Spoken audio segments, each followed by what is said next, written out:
fêter le retour de la souveraineté française, des fiertés françaises dans cette grande fête de la nation. Depuis plusieurs décennies, le Front National célèbre le 1er mai, la fête de Jeanne d'Arc et celle du travail. 1er mai, fête de Jeanne d'Arc, héroïne, sainte et martyre de l'unité et de l'indépendance nationale. Fête de la nation, de la patrie, et donc de tous les Français vivants et disparus que Jean-Marie Le Pen vient d'évoquer. 1er mai, fête du travail, de tous les travailleurs, mais aussi des retraités, des chômeurs, des exclus, et de tous ces jeunes qui espèrent pouvoir travailler et dont beaucoup sont contraints de s'expatrier. Fête du travail, moyen de subsistance, mais aussi de dignité, de liberté, de solidarité, puisque concourant à la richesse nationale et à la justice sociale. Fête du travail à l'heure où l'ombre du mondialisme s'étend sur notre pays et notre continent, meurtrier pour l'activité économique et la sauvegarde des emplois. Fête aussi des anciens du travail, de ces 12 millions de retraités qui vivent dans l'angoisse de l'hiver démographique et des menaces qui pèsent sur leurs moyens de subsistance. Faites aussi des exclus, des paysans chassés par milliers de leurs terres, des ouvriers de leurs usines ou de leurs ateliers, des commerçants ou artisans ruinés, mais aussi des malades et des handicapés. Faites des 6 millions de chômeurs et de titulaires d'emplois précaires. À tout cela, nous pensons aujourd'hui.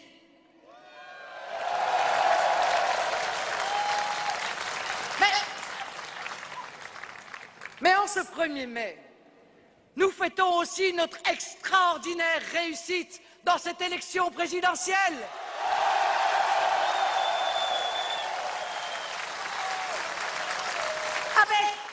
Avec toutes nos forces et contre celles de tout le système réuni, nous avons mené une très belle campagne. Nous avons mené une campagne intelligente et populaire.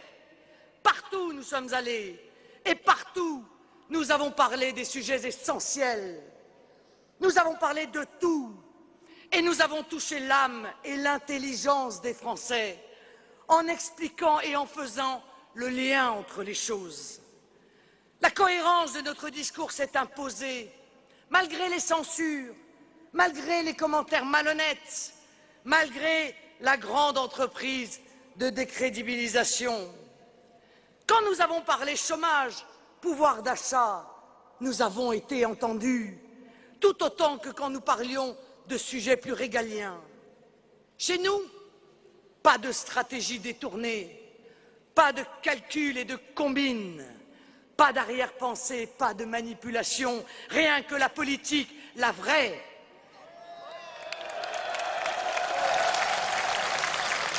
La politique portée par des convictions, la politique du cœur et de la raison réunie, la grande politique, celle qui ne néglige rien, mais vise toujours l'essentiel. La politique qui puise sa force dans l'inépuisable amour que nous portons à la France.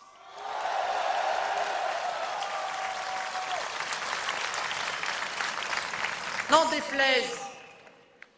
déplaise à ceux qui ne voient dans le peuple français qu'une somme d'individualités égoïstes, mues par la peur, la colère, l'envie ou la jalousie ou je ne sais quelle autre bassesse.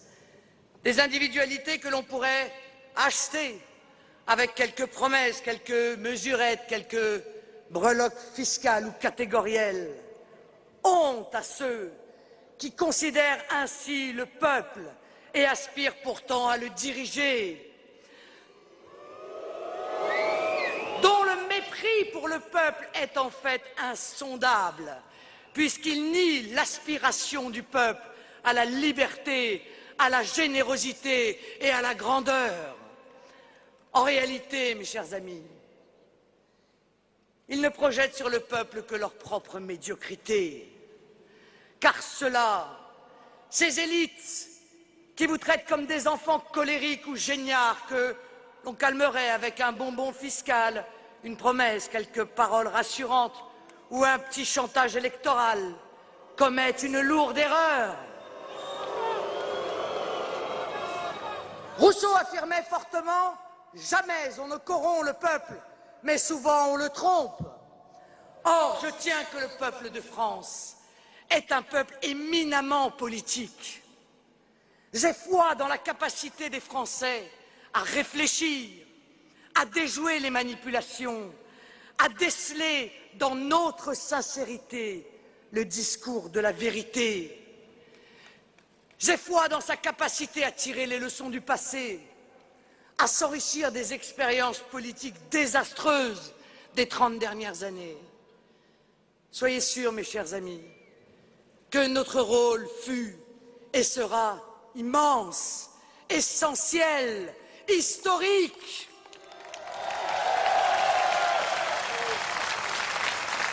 Car notre mission passe d'abord par le décryptage du mensonge, la dénonciation des trahisons, le diagnostic des maux qui nous frappent, bien sûr, mais aussi les révélations des compromissions, des collusions qui bloquent notre pays et trompent le pays encore et toujours.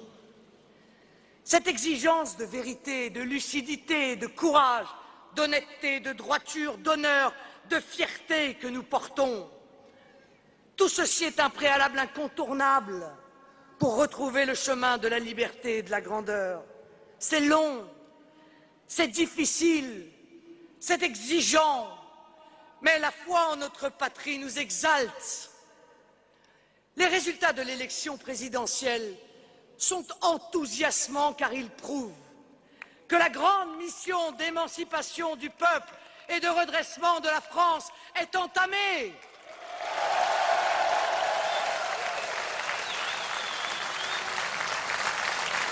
Envers et contre tous ceux, partis politiques, syndicats, féodalités diverses et variées, groupements d'intérêts économiques ou électoraux qui ont mis le pays en coupe réglée, qui ont rabaissé nos valeurs, dissous nos espérances, qui ont épuisé le peuple, ont fragilisé l'existence de millions de Français, ont introduit le poison du doute en notre capacité de rebond, de sursaut, ont appauvri ceux qui travaillent et glorifié ceux qui trichent. Tous ceux qui ont lutté contre nous, main dans la main, MEDEF et CGT, UMP et PS, communistes révolutionnaires et grands patrons du CAC 40, tous ceux-là qui ont fait de notre grand pays un hall de gare, de nos existences une prison, de notre société un magma d'intérêts opaques, tous ceux qui ont fait de notre avenir un gigantesque point d'interrogation font mine de se combattre, mais n'ont toujours qu'un ennemi commun, nous. Ah, mais pourquoi donc? Parce que nous détenons l'arme absolue, capable de pulvériser la porte de notre prison, la vérité et le bon sens.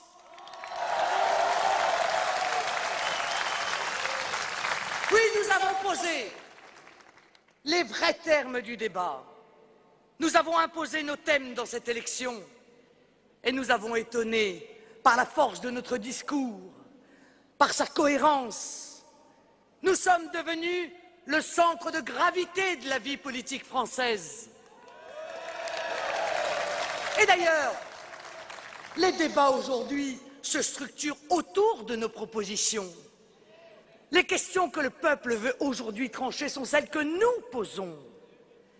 L'élection à la présidence de la République n'est pas pour cette fois. Mais nous avons posé les fondations de notre proche arrivée au pouvoir.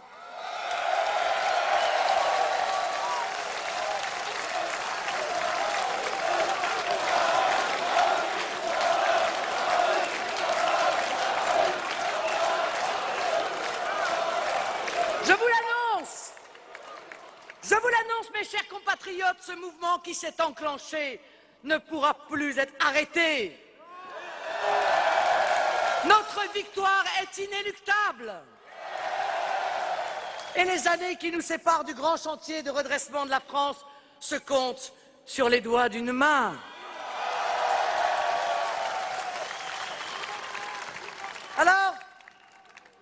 Alors devant nous, il n'y a plus d'élection présidentielle. Elle s'est terminée ce 22 avril. Et nous assistons maintenant à un concours de recrutement, à un entretien d'embauche pour engager un directeur des opérations de la Banque centrale européenne sous tutelle du FMI. Oh, la question est essentielle. Qui de Nicolas Sarkozy ou de François Hollande appliquera le plus servilement la politique de rigueur? Qui des deux se soumettra le mieux aux instructions de la Troïka, FMI, BCE, Commission européenne? Le 6 mai, ce ne sera pas un président de la République qui sera élu, mais un simple employé de la Banque centrale européenne, un sous-gouverneur des finances de Bruxelles, chargé d'appliquer les décisions de la Commission, et sans discuter encore, avec, permettez-moi, compte-rendu régulier à l'Allemagne de Madame Merkel.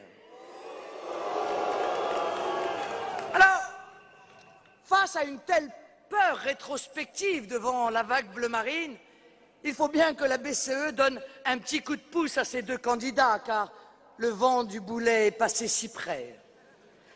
Voilà donc que M. Draghi évoque un pacte de croissance pour masquer le plan de rigueur. Et tout le système de s'extasier. Sarkozy et Hollande en tête, suivis des médias en folie.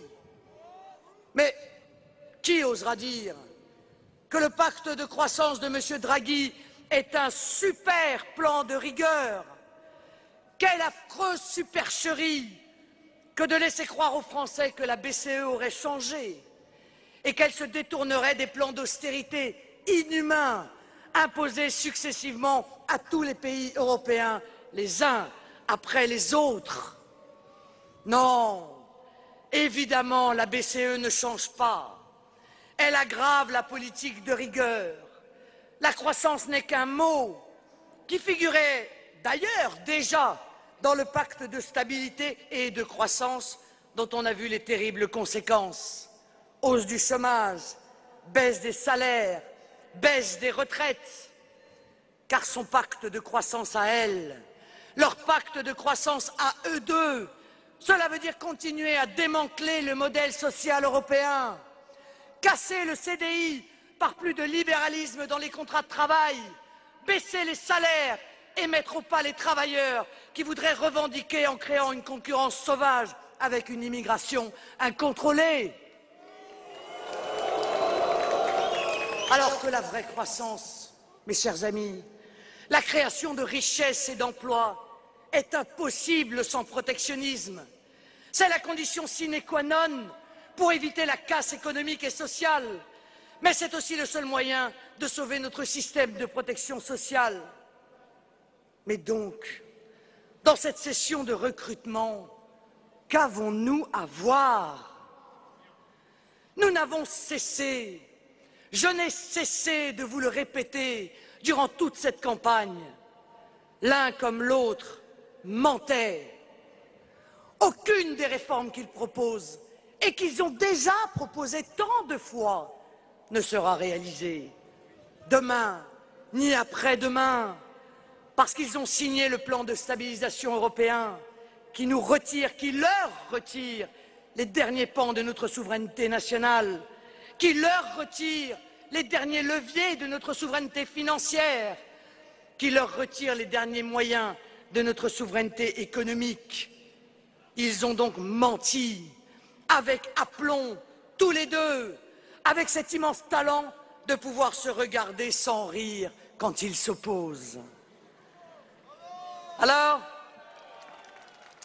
à la fin de la récréation que Bruxelles et le MEDEF vont siffler, le 6 mai, à 20 h, tous les plans de licenciement, tous les dépôts de bilan, toutes ces restructurations d'entreprises retardées après l'élection vont se réaliser. Oh, peut-être attendront-ils encore la fin des législatives.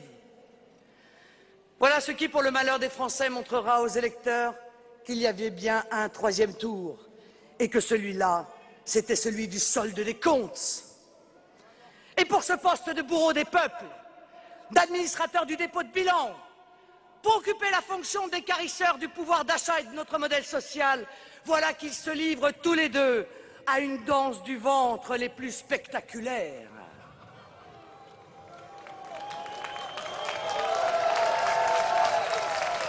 Mais nous nous sommes battus comme des lions durant cette campagne pour ouvrir les yeux de nos compatriotes.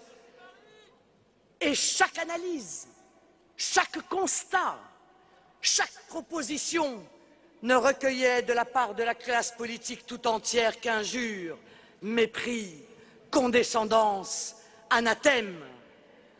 Nous plaidions pour arrêter l'immigration qui pèse à la baisse sur les salaires, concurrence nos chômeurs et dissout notre identité.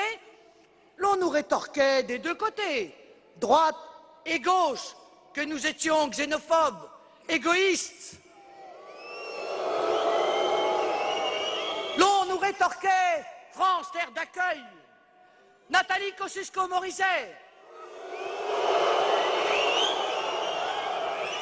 nous assurait que l'immigration rapportait 12 milliards d'euros à la France chaque année. On nous parlait de l'obligation du métissage, de la richesse d'une société multiculturelle. Nous annoncions l'aggravation de la récession dans tous les pays européens, due aux cures d'austérité inhumaine et brutale imposées par l'Union européenne. La folie économique que représentait la rigueur à laquelle nous opposions notre plan de vigueur, basé sur une relance de l'économie et du pouvoir d'achat. Mais l'on nous rétorquait que nous avions tort, que la crise était finie, derrière nous, que les mesures d'austérité étaient en train de sauver le malade alors qu'elles le tuaient. Nous proposions le protectionnisme économique pour arrêter la concurrence déloyale, les délocalisations, pour sauver nos emplois et réindustrialiser la France. L'on nous rétorquait pure folie. Mondialisation au sens de l'histoire, nous expliquant que le protectionnisme, c'était la guerre, l'enfermement, l'autarcie. Nous parlions frontières, ils hurlaient à la mort. Toutes les caricatures y sont passées. Ruine, horreur économique, âge de pierre. Nous refusions la multiplication des plans de renflouement, coûteux et parfaitement inutiles. On nous répondait solidarité européenne, là où en réalité, il n'y avait de solidarité qu'avec les banques, pas avec les peuples.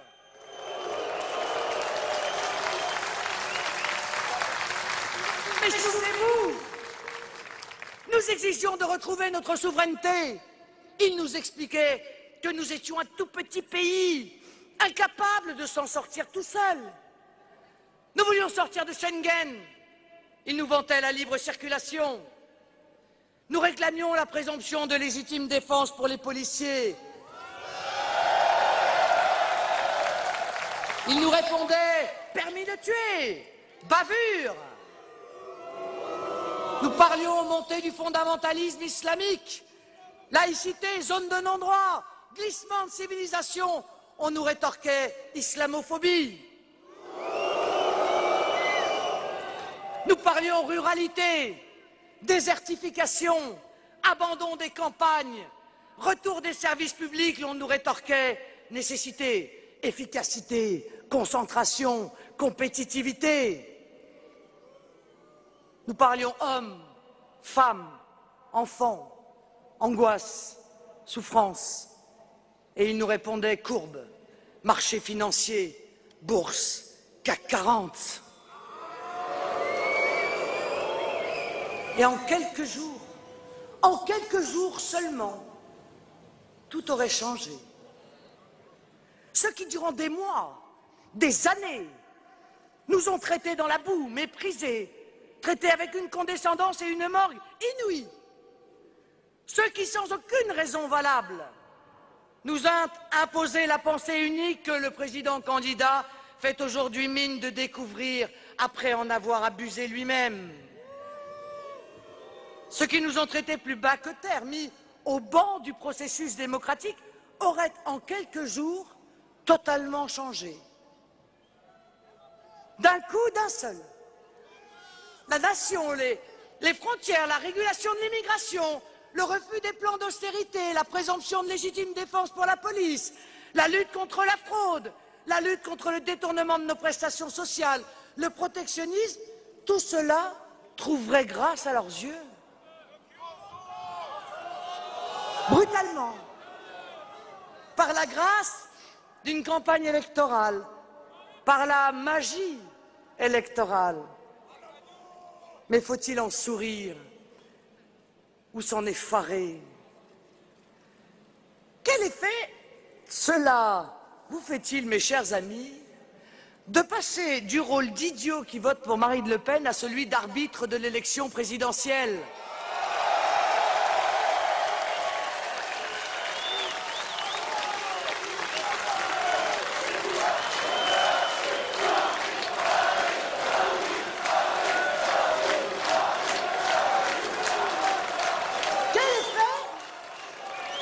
Quel effet cela fait-il d'être passé du statut de facho, raciste et xénophobe à Français ayant de vraies préoccupations et à qui il faut parler?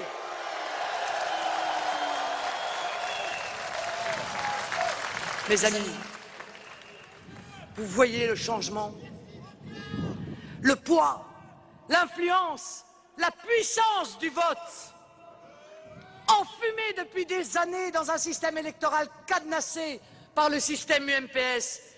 Nous en étions presque arrivés à oublier l'extraordinaire puissance de la démocratie lorsque le peuple s'en saisit.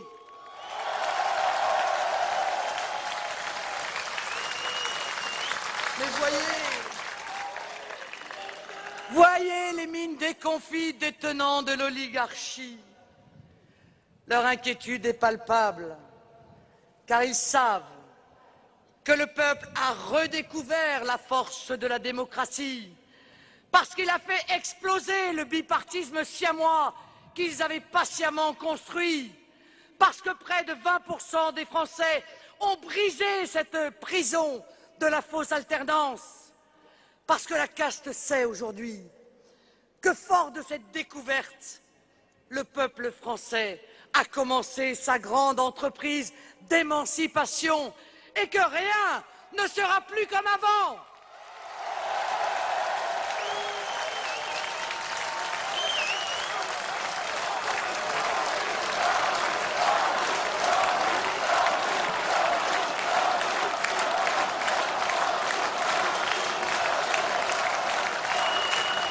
Ils savent, mes amis, que les Français qui, par découragement, se réfugier encore dans l'abstention, par dégoût aussi de cette classe politique, retrouveront demain le chemin des urnes, conscients enfin que voter, ça sert, c'est utile, c'est essentiel, c'est vital.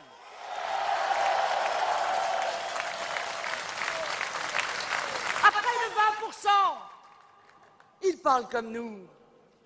À 30, 35 ou 40%, nos idées seront au pouvoir. Et c'est pourquoi notre combat historique ne fait que commencer. Nous sommes la boussole de la vie politique française. Nous avons encore beaucoup à faire. D'abord pour faire taire le mensonge, la manipulation. Vous le savez, ils sont devenus l'alpha et l'oméga de l'action politique de nos adversaires. Ce système politique à bout de souffle use de toutes les armes pour tromper les Français. Son seul but est sa propre perpétuation. Son seul objectif est sa propre survie. Et pour cela, il faut bien le dire, il ne recule devant aucune perfidie.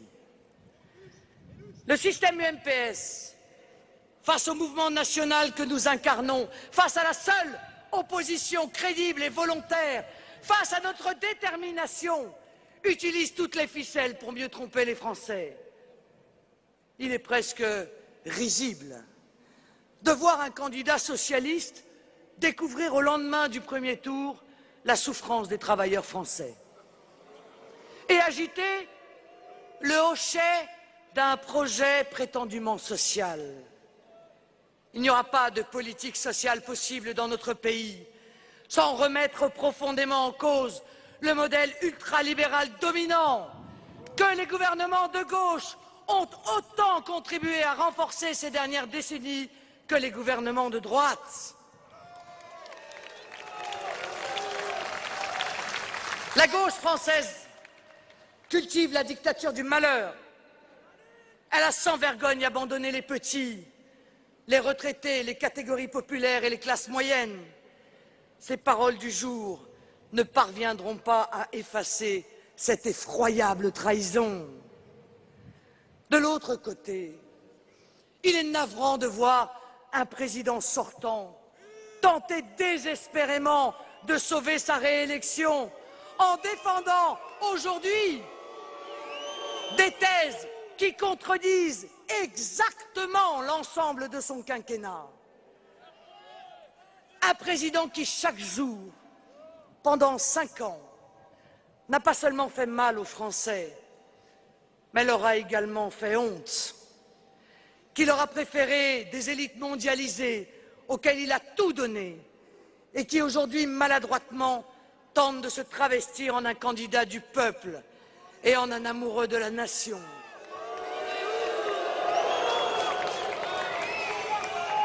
Un président qui, pendant 5 ans, a fait exploser l'immigration, a favorisé le communautarisme, a dégradé le pouvoir d'achat des Français, a détruit leurs emplois, a toujours défendu les puissances d'argent et les banques, qui, pendant 5 ans, s'est accommodé d'un exercice sans partage du pouvoir par des technocrates illégitimes et qui, en fin de mandat, signe des traités nous privant du peu de souveraineté qu'il restait à la France.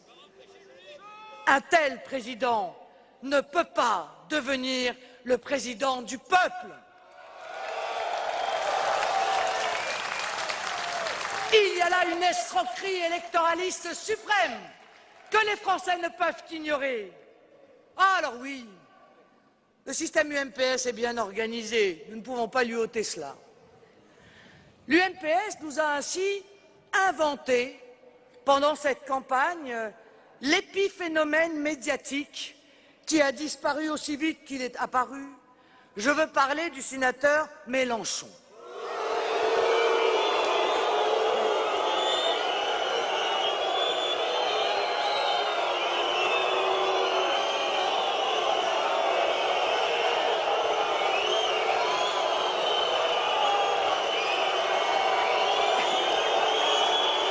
Merci pour lui.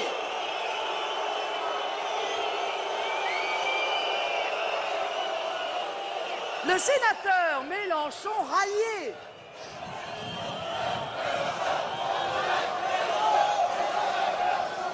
Rallié, permettez-moi, dès 20h01, le 22 avril dernier, à la gauche ultralibérale d'un Hollande qu'il avait fait semblant de combattre les mois d'avant. Mais tout cela était prévu. Nous l'avions dit.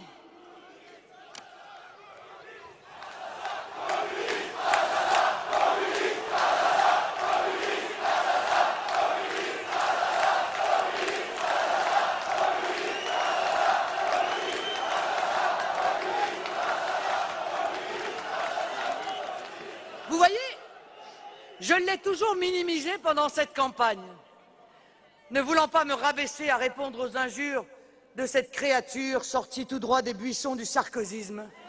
Et j'ai bien fait. En réalité, son seul résultat aura été de renforcer les scores de celui qu'il feint de combattre désormais, à savoir le candidat de l'UMP. Mais le système UMPS n'a aucune chance de réussir. Malgré toutes ces trouvailles, malgré le génie qu'il met à tenter de nous barrer la route, il n'empêchera pas notre mouvement de porter le discours de vérité que nous devons aux Français. Toutes les postures qu'ils inventent, toutes les parades qu'ils déploient, tous les artifices dont ils usent et abusent ne pourront plus longtemps empêcher la vérité d'émerger et donc notre accession au pouvoir. Car nous sommes le parti de la vérité et nous voulons faire triompher cette vérité pour le peuple français tout entier, avec le peuple français tout entier.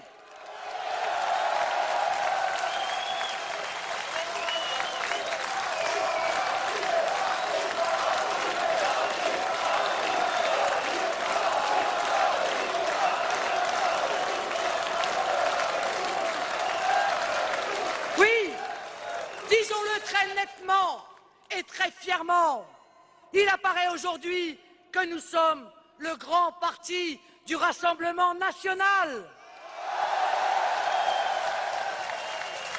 Il n'y a plus ni droite ni gauche.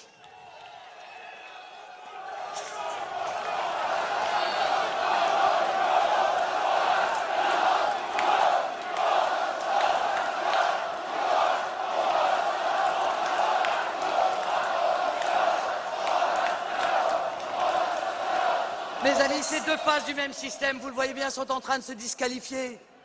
L'UMP aujourd'hui, le PS dans quelques mois. Il n'y a plus qu'un peuple français qui doit retrouver le pouvoir et nous l'y aiderons. Nous sommes le Rassemblement national.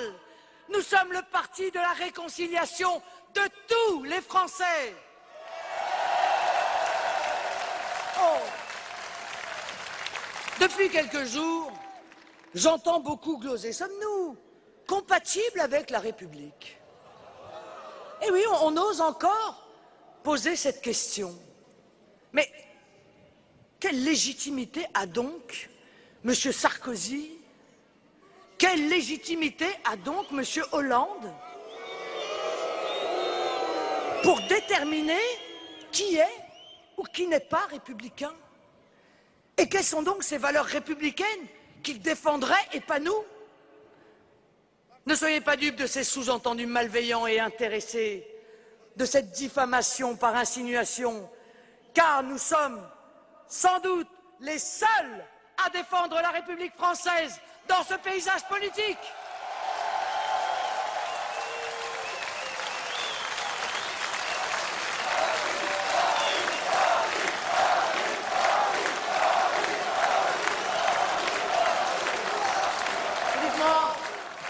Est-ce républicain de voter dans le dos des Français en catimini au Parlement une constitution européenne pourtant très largement rejetée par le peuple? Est-ce républicain de s'aborder la souveraineté du peuple français et de se coucher devant les diktats des banques, des marchés et de leurs puissants relais européens? Est-ce républicain de laisser des pans entiers du territoire en toute incurie, sombrer dans les mains des voyous, de bandes ou de fondamentalistes islamiques?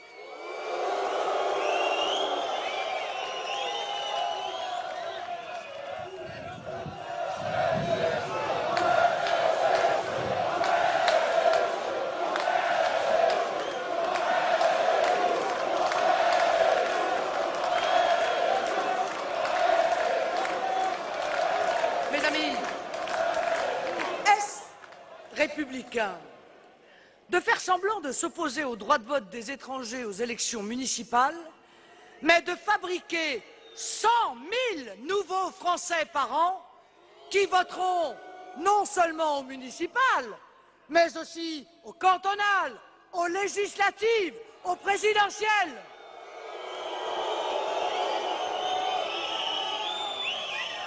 Est-ce républicain de défendre la discrimination positive, de favoriser le communautarisme, de piétiner la loi de 1905 en finançant des mosquées?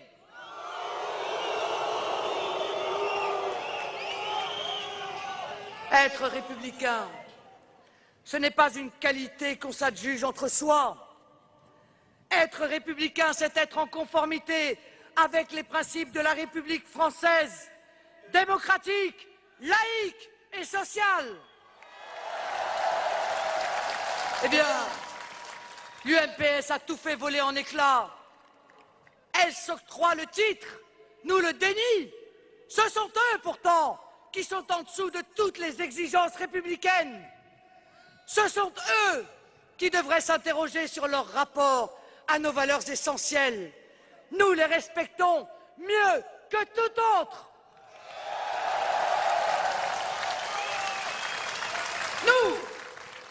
Nous défendons le référendum, nous défendons la laïcité, nous défendons la souveraineté du peuple, nous défendons la démocratie par le retour de la proportionnelle et l'instauration du référendum d'initiative populaire.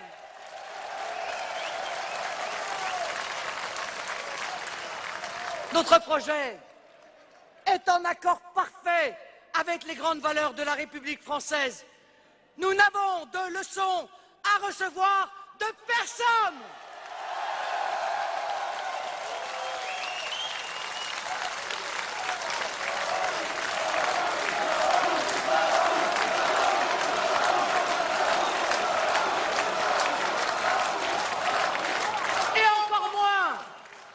Et encore moins de ceux-là même qui ont transformé notre pays en république bananière.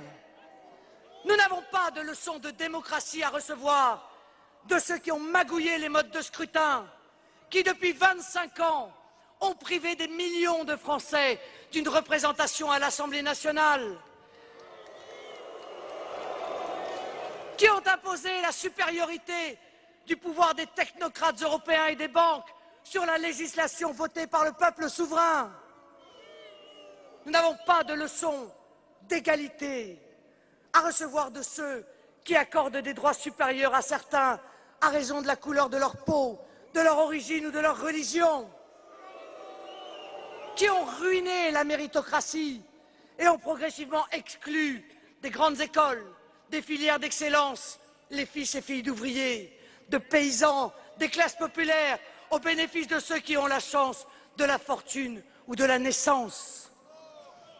Nous n'avons pas de leçons de fraternité à recevoir de ceux qui ont créé 6 millions de chômeurs et de travailleurs précaires, des millions de travailleurs pauvres, qui ont créé des situations de dépendance dont ils se servent aujourd'hui pour affermir leur pouvoir sur le peuple.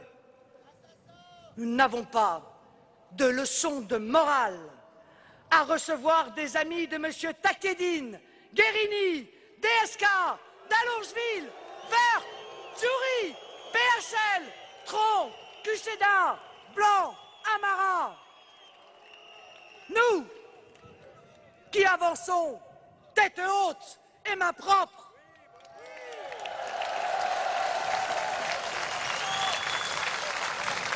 nous n'avons de leçons à recevoir d'aucun d'entre eux. Nous sommes droits, honnêtes et patriotes. Nous n'avons rien en commun avec des gens opportunistes qui font de la politique au gré du vent et qui trahissent à tout bout de champ.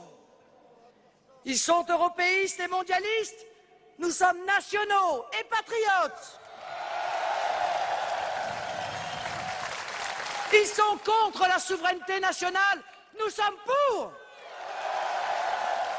Ils sont pour l'Europe fédérale et celle des marchands, pas nous. Ils sont pour l'euro, nous ne le sommes pas.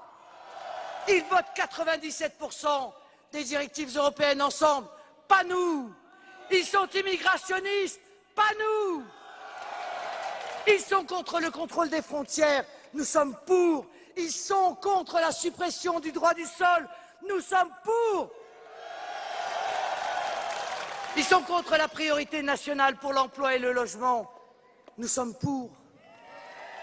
Ils sont contre la création des postes de policiers et de gendarmes, nous sommes pour. Ils sont contre la proportionnelle intégrale, nous sommes pour. Alors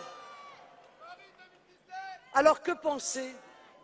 Que penser de ces assauts de tendresse, de compréhension à notre égard, Ces tonnes de promesses depuis le soir du premier tour. Existe-t-il une vraie prise en compte des préoccupations des 6,5 millions de Français qui ont voté pour notre projet? Y a-t-il enfin un respect quelconque pour ces millions de Français qui veulent une autre politique? Peut-on trouver, ne serait-ce qu'une dose de sincérité dans ces changements radicaux de posture auxquels on assiste depuis dimanche? Ces deux candidatures représentent-elles vraiment un choix entre deux projets différents ou l'illusion d'un choix présenté par un système qui fait mine de se combattre pour mieux se sauver?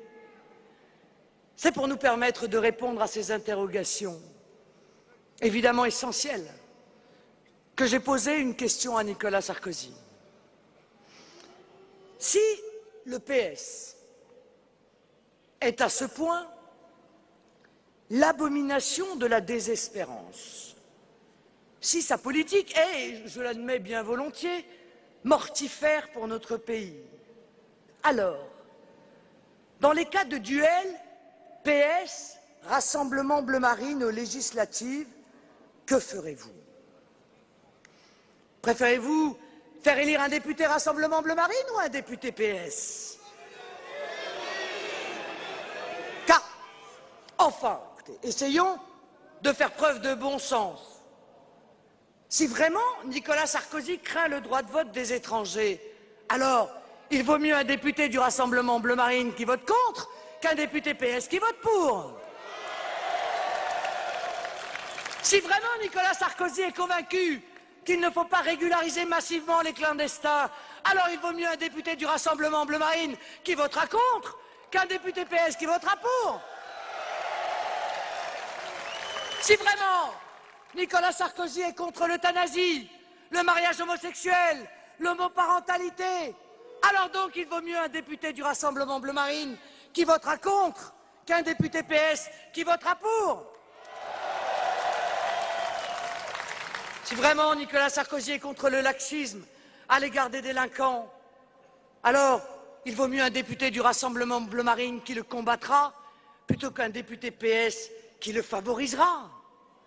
Si vraiment Nicolas Sarkozy veut défendre les valeurs du travail, de l'effort, de la famille, alors il vaut mieux un député Rassemblement Bleu Marine qui votera pour les défendre qu'un député PS qui les combattra.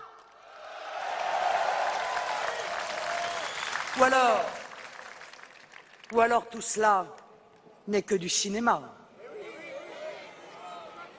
Nous avions déjà la réponse de Nathalie Kosciusko-Morizet, Monsieur Wauquiez, Madame Joanneau, Monsieur Guéant, Monsieur Fillon. Ceux-là votaient résolument PS. La réponse de Nicolas Sarkozy fut elle aussi sans ambiguïté.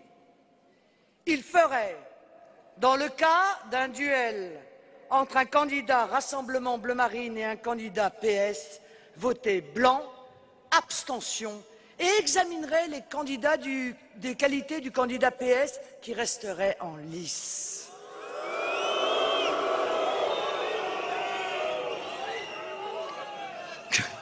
Quant à François Hollande, je n'ai même pas eu le temps de lui poser la question, il s'est précipité pour indiquer qu'en cas de duel Rassemblement Bleu Marine UMP, il ferait bien sûr voter UMP.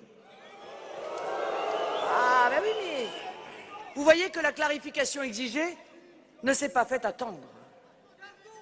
Le système UMPS est bien toujours à l'œuvre, prêt à se faire la courte échelle. Tout, sauf les candidats à Bleu Marine.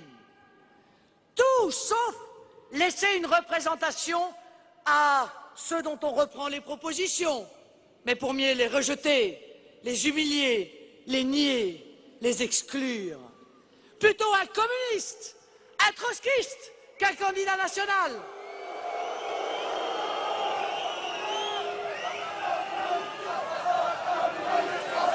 Alors, tout donc, ce peuple français qu'on fait mine de comprendre, d'entendre, pour mieux le trahir une fois de plus. C'est à l'aune de ce mépris, de ce violent cynisme, de cette profonde malhonnêteté que j'ai fait mon choix. Chacun d'entre vous, chacun d'entre nous fera le sien. Je ne me bats pas. Je ne me bats pas tous les jours pour que vous soyez respectés, traités en adultes responsables, comme des gens intelligents, raisonnés, lucides, pour vous considérer à mon tour comme des enfants. C'est de votre vie, à chacun d'entre vous, dont il dépend. C'est de notre avenir commun dont nous parlons. Vous êtes des citoyens libres et vous voterez selon votre conscience, librement.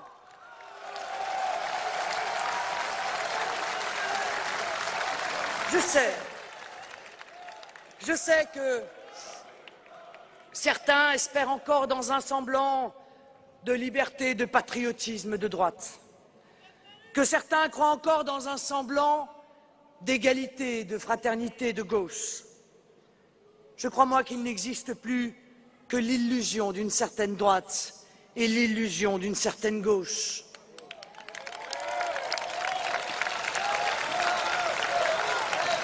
À titre personnel,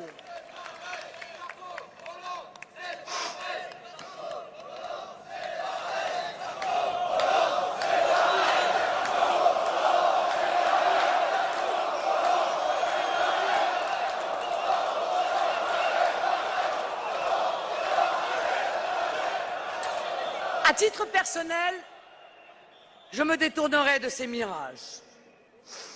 Tout mon combat est justement d'arracher le peuple français à l'illusion qui nous a fait perdre tant de temps, qui a créé tant de gâchis, tant de souffrances.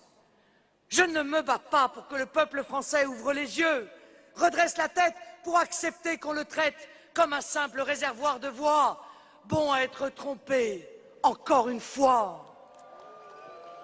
J'aime trop mon pays, je vous aime trop pour vous engager sur une voie dont je sais pertinemment qu'elle représente un faux espoir, une nouvelle déception. Ces deux-là sont les représentants d'élites politiques qui défendent leurs intérêts propres. Ils ont chacun de leur côté transformé leur parti en mouvement sectaire, diviseur. Mais nous nous passerons d'eux. La grande réconciliation, le grand rassemblement se fera par la base, par ces électeurs qui refusent la machine à perdre, par ces patriotes qui ne comprennent pas que l'on exclut d'autres patriotes, par ces élus de terrain au plus proche des préoccupations des Français, qui voient bien que nos solutions de bon sens sont les seules qui vaillent et n'en peuvent plus des excommunications idéologiques imposées par des chefs déconnectés des réalités. L'avenir est à la recomposition, à la refondation de la vie politique française. Mes amis, le grand changement viendra du peuple. Dans toutes ses composantes, toutes ses sensibilités, le peuple reconnaîtra son intérêt commun qui n'est pas celui de ceux qui le dirigent. C'est en cette fraternité de destin que je crois, pas dans les manœuvres d'appareil, pas dans les consignes de vote achetées ou extorquées à coups de mensonges, de promesses sans lendemain, de chantage artificiel. La vérité est que nous n'avons rien à attendre de l'UMPS. Voilà ma conviction personnelle. Alors,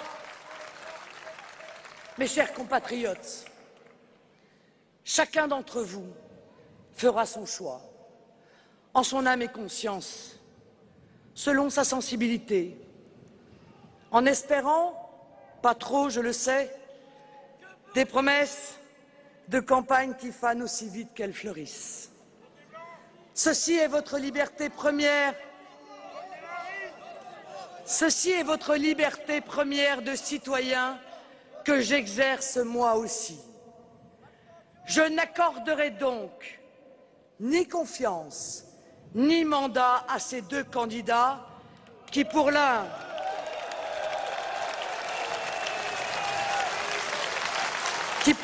cherchent à faire gagner la droite, pour l'autre cherchent à faire gagner la gauche, mais s'ingénient tous les deux depuis 30 ans à faire perdre la France.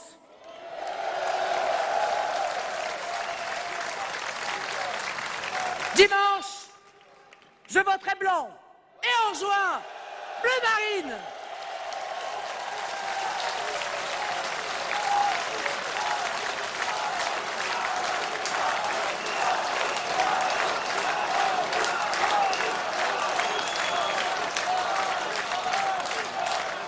Et en juin, je voterai bleu marine pour rendre l'Assemblée nationale au peuple de France.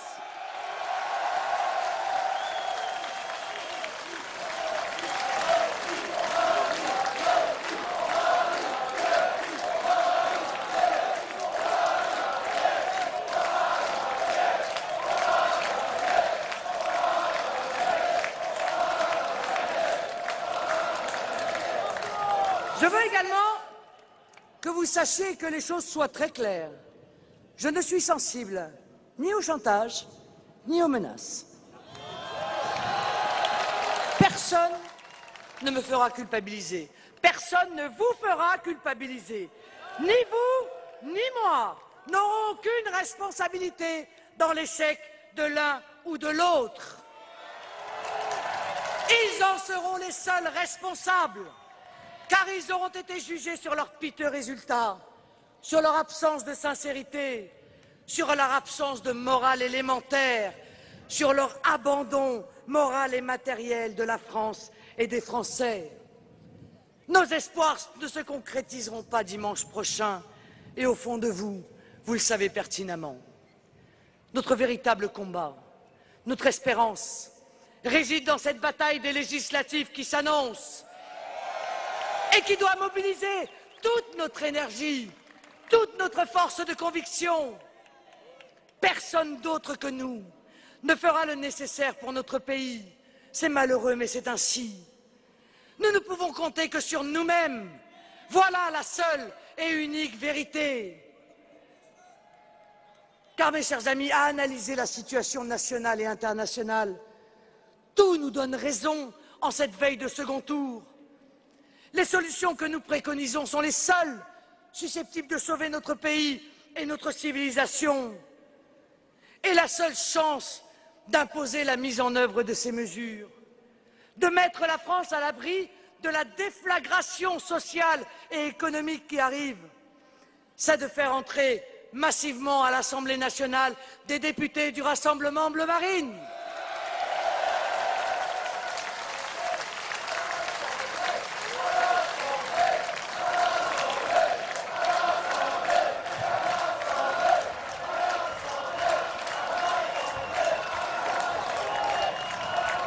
Face à une présidence sous domination européenne, sous tutelle des marchés, le seul espace de liberté qui existera encore, c'est le Parlement. Regardez aux Pays-Bas. Le parti politique de M. Wilders a empêché l'application d'une énième cure d'austérité. Même chose en Roumanie. Des élus se sont levés et ont fait capoter les exigences de l'Union européenne. Au fond de vous, vous le savez bien. Hollande ou Sarkozy, aucun de ces deux-là ne vous sauvera. Aucun n'aura demain la lucidité, le courage, le sens de l'intérêt général qu'ils n'ont pas eu hier. Vous seuls pouvez sauver la France en faisant entrer le peuple à l'Assemblée nationale. Vous seuls pouvez colorer le Parlement de bleu marine et influencer réellement sur le cours des événements.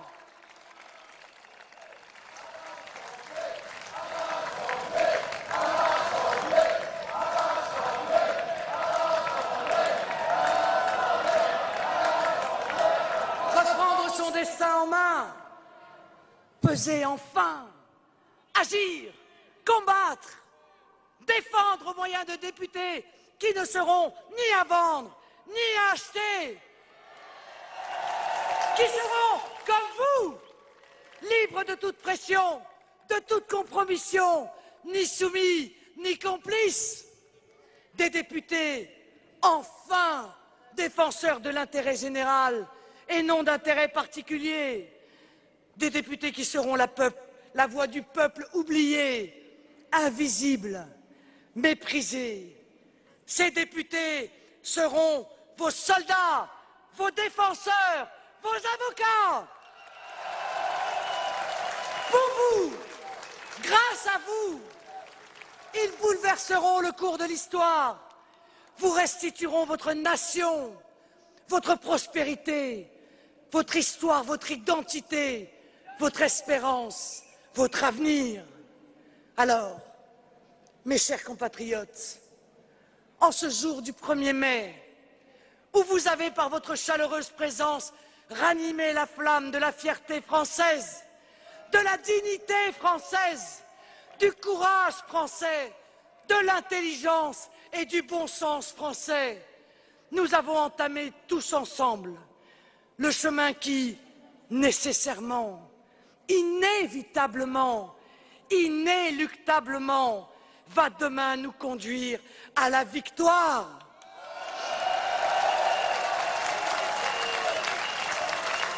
Parce que le 1er mai est la fête du muguet, du printemps et de l'espoir. Parce qu'aujourd'hui, main dans la main, dans la fraternité et le rassemblement, dans la liberté pour l'égalité, tous, amoureux de la patrie, de la nation et de la République, nous avons allumé une espérance pour les Français qui, je vous en fais le serment, ne s'éteindra plus jamais, car nous sommes enfin de retour chez nous. Vive la nation, vive la République, vive la France!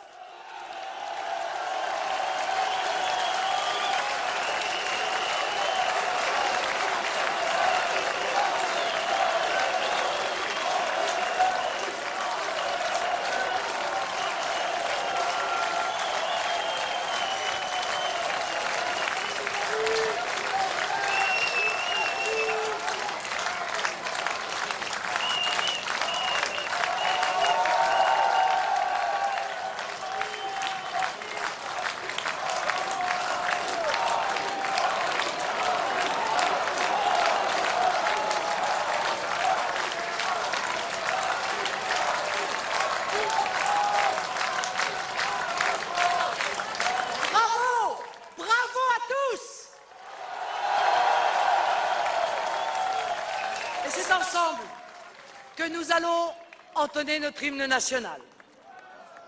Je te laisse lancer, Monsieur le Président. Merci.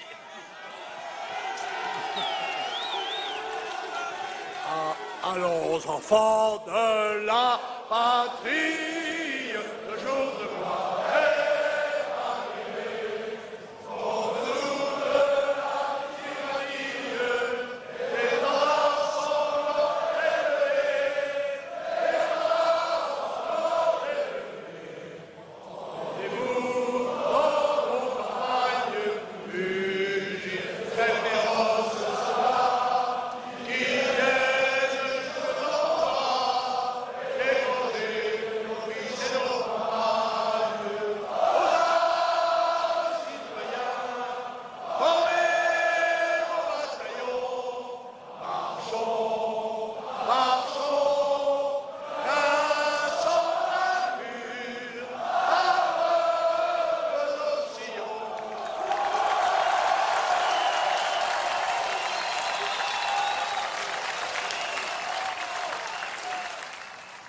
Vous avez donc suivi en direct sur les chaînes parlementaires ce discours de Marine Le Pen, un discours de près d'1 heure dans lequel la présidente du Front National a enfin officialisé